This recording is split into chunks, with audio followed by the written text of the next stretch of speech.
guys, and welcome back. I'm your host, Tennessee Starter. If you are new here, thank you for being here. To my beautiful wildflowers, hey! I hope you guys are doing well. Today I want to talk a little bit about how I am so appreciative for Alive Hospice. So without further ado, I want to get right into it.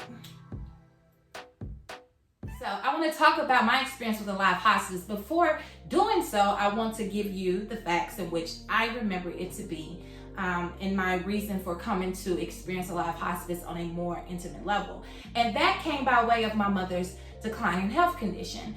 Back in June of 2015, we were going to a family reunion that day, and my mom had fallen in the shower upon getting dressed to go to the family reunion, which she does not remember how she ended up falling, but she did fall in the shower. So by the end of our family reunion day that we had, it was a whole weekend thing, she wanted to go to the emergency room because she was complaining of having pain in her side, or somewhere along the side of her. And they did x-rays when she went to the hospital, which they found a couple of cracked ribs. And they attributed to her falling in the shower, slipping in the shower, however that was. Well, my mom ended up needing to go back to the hospital. She wasn't getting better. Something else was going on. They come to find out, they did an echogram, which they took images of her heart and found scar tissue that was an indication that she had at least 2, maybe 3 heart attacks, which they said because of her history of diabetes and neuropathy that could interfere with her ability to see or know that she had had a heart attack, or come to the conclusion that she had had a heart attack. And so after that diagnosis, the hospital visits, of course, increased, doctor visits increased, further investigation took place, and my mom was now in congestive heart failure, which is CHF. And there was so many times that we were at the hospital seeing about her, or taking her to the hospital to see what was going on, or my mom wasn't feeling well.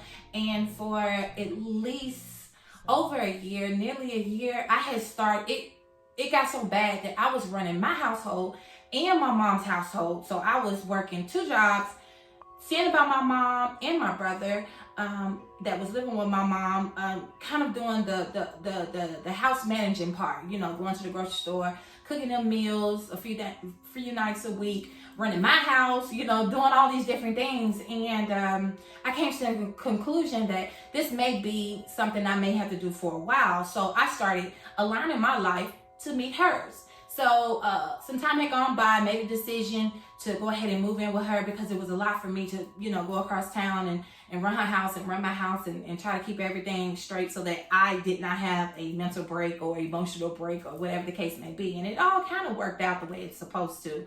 So I made that decision, and I did that. And so my mom at one point looked like she had reached a plateau to where everything had subsided and things were possibly, her new normal, and we could work with this.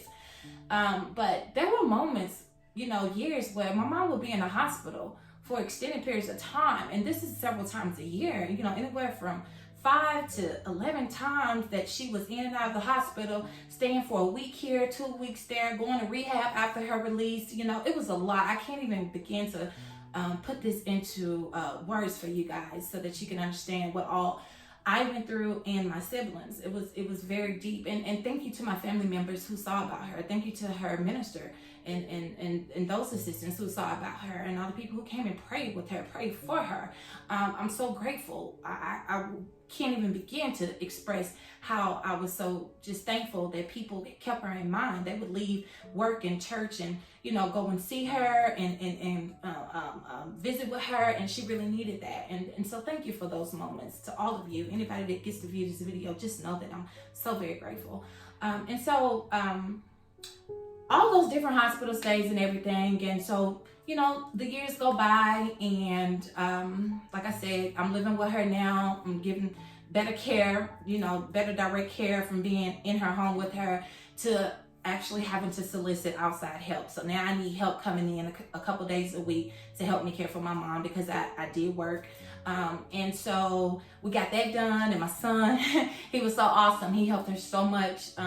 But toward the end of my mom's life, she started having, mini strokes, TIAs, and she started having seizures, which was the new thing that happened. She actually had a few seizures the night before my own surgery, which I had to make a tough decision, after me and my sister, saw her off to the hospital and everything. I had to make a tough decision whether or not to reschedule my surgery for myself or to follow through with it. And I knew if I didn't go through with it, that I probably wouldn't do it.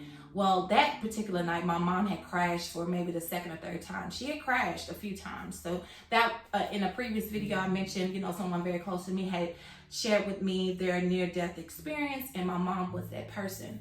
And so my mom was on a ventilator, which I didn't know until after the fact when I came to from my own surgery that I had having my thyroid removed.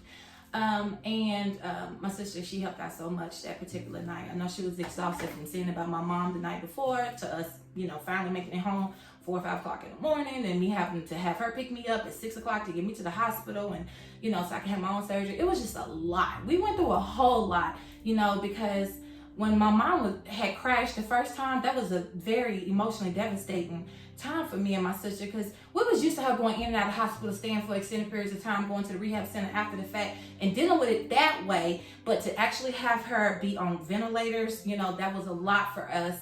But there were moments where now I know what we were doing. We were raising her vibration when me and my sister would be at the hospital playing music for her, gospel music, which was my mom's favorite. And we would be playing gospel music for her, communing with her, just raising the vibration, raising the energy, getting her better, because my mom always had a will to live. She always had a fight in her to keep going, and a lot of times it was for her grandbaby. She loved her grandbabies so much, all of them. Okay, it's 12 of us, 12 of them.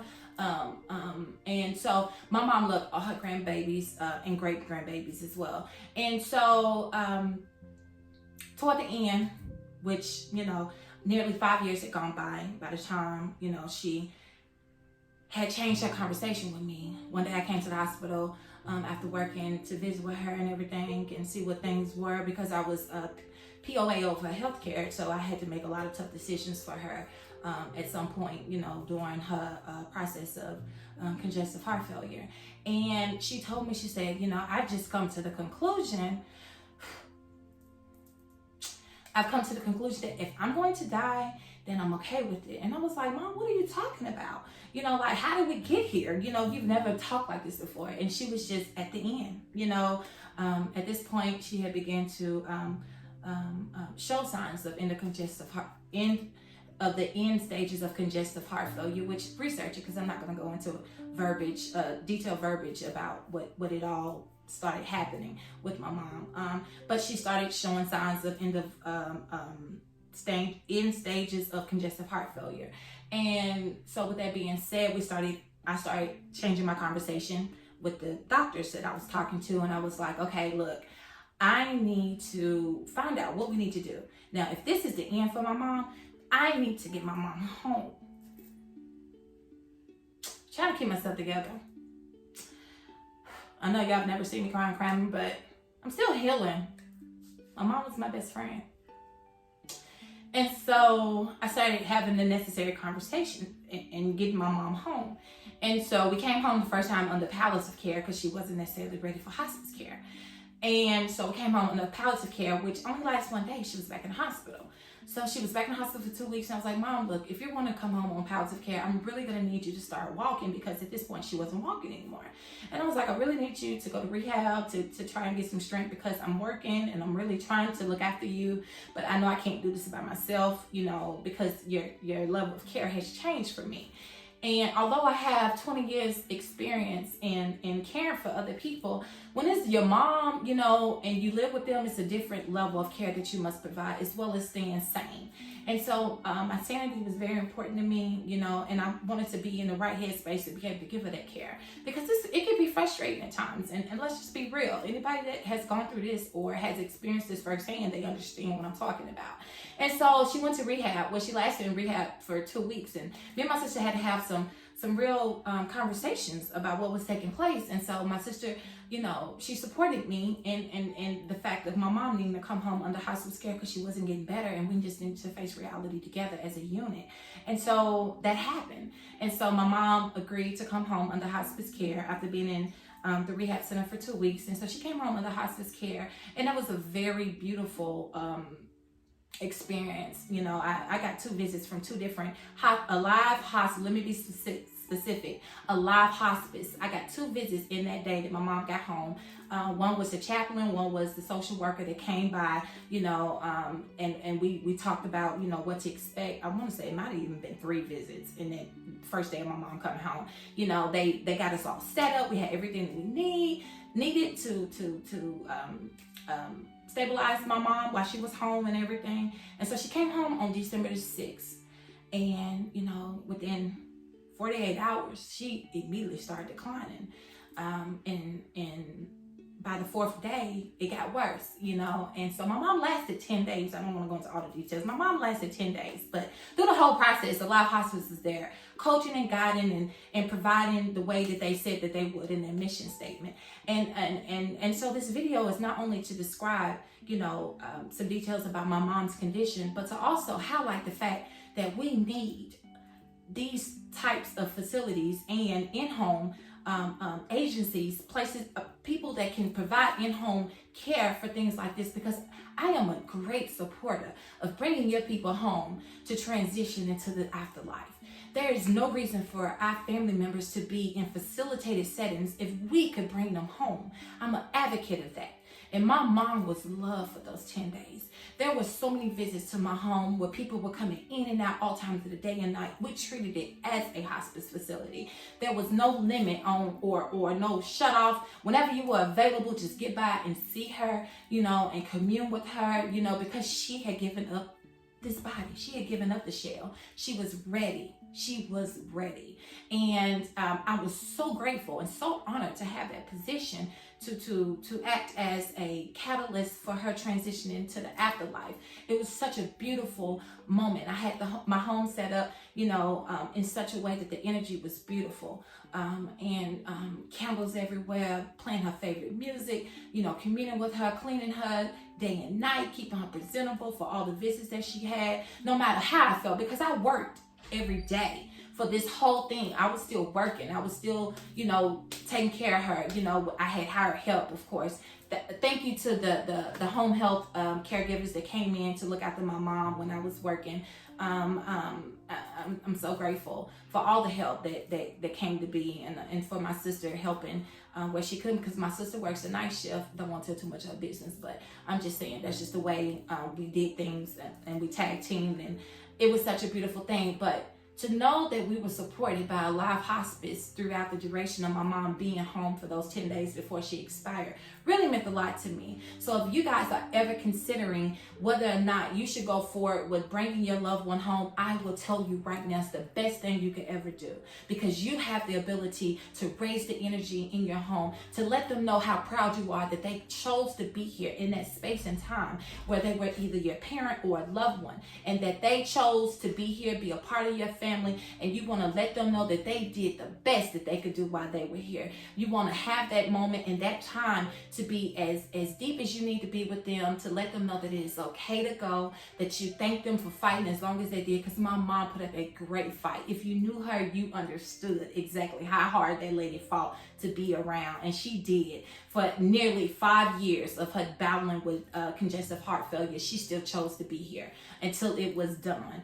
And I'm so grateful for the mother that I have. I'm so grateful for the lessons that she taught. I'm so grateful for the love that she gave, and for never truly giving all the way up in life, you know. And I know she's so very proud of us from where she is. I commune with her daily. I miss her, I miss my mom so much. I couldn't even put it into words for you guys, but I talk with her on a daily basis, and I know our energies will meet again on the other side, and I look forward to that, just not rushing it. But yeah, so if you guys are ever considering what you should do with your loved one, always talk to a professional. Always weigh all of your options. Don't ever come to the conclusion that it is okay for them to be alone while they're sick and maybe possibly transitioning, when you have the option to bring them home, to do it around love and people that they care about, people that care about them. I know it meant a lot, and it made it easier for my mom to come to the conclusion that she was going to give up this shell. And so thank you to my family. Thank you to my mom's friends. Thank you to all the people that set aside personal time to come and spend those last moments with my mom.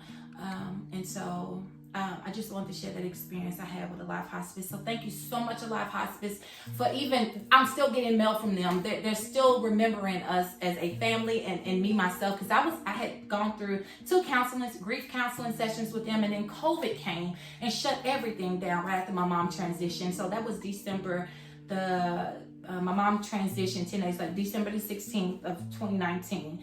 And so by February, you know, COVID had came, and you know, and all kind of things went on that kind of interrupted that process. But I had already adapted and adopted new ways to deal with my grief, and so I'm doing well. I'm so much better than I was, and so I'm grateful for that. But I really want you guys to consider having your loved one at home if you can, and set aside that time to let them know that you thank them for being here. I compacted this as much as I could without going too much into detail and without missing any valuable points. So I hope you guys have found this video to be very informational. And please understand that although death is natural, people still have to deal with not having their loved one in this world anymore for the rest of their physical lives. And I want you guys to be mindful of others as they continue to journey through that process of not having their loved ones, not being able to get immediate response from them on a job well done in the physical world once they have transitioned over. Because our lives continue to evolve, we continue to have all these beautiful moments that we wish that we could, you know, talk to them about or share with them, and we can't get that. And so let's just be mindful of people who are still coping with the loss of a loved one, and let's try to make the best decisions we can when it's time for someone to exit the world. So that is my message to you guys. I hope you found this video to be wrapped in love, care, concern, and no matter where you are in your life, I hope that you guys are living your lives. I hope that you guys are doing everything you said you was going to do before our time here is up. So until the next video, to my new subscribers, thank you so much for being here. To anybody who wants to stick around, please stick around. Oh, it's the free 99. It doesn't cost you a thing, okay? Subscribe to the channel, like, comment, and share, because somebody may need to hear this. And until the next video, I'll see you guys then.